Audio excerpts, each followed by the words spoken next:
তো আজকে আমি এই প্রথমবার একটা সুন্দর মিউজিক থেমের কেকের অর্ডার পেয়েছি।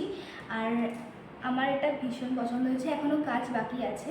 তো চলো কন্টিনিউ করি। তোমরা তো প্রথমেই শুনলে যে আমার হচ্ছে এটা প্রথমবারের মতো পাওয়া অর্ডার, যেটা হচ্ছে মিউজিক থিমের ওপর।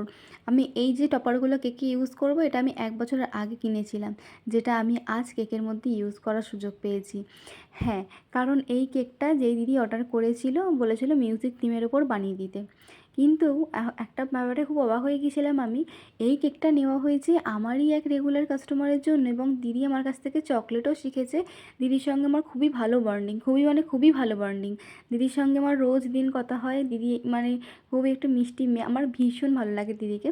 তো যাই হোক, দিদির জন্মদিনের জন্য কেক নেওয়া হচ্ছে, আমি ঘুণাক্ষরেও টের পাইনি। যাই হোক, কেকটা রেডি করে আমি ডেলিভারি দিয়ে দিয়েছি। সন্ধেবেলা হঠাৎ করে আমার কাছে মেসেজ আসে যে তানিশা, আমার বাড়িতে তোমার বানানো কেক চলে এলো। মানে তারপর জানতে পারলাম দিদির জন্মদিনের জন্য এই কেকটা নেওয়া হয়েছিল।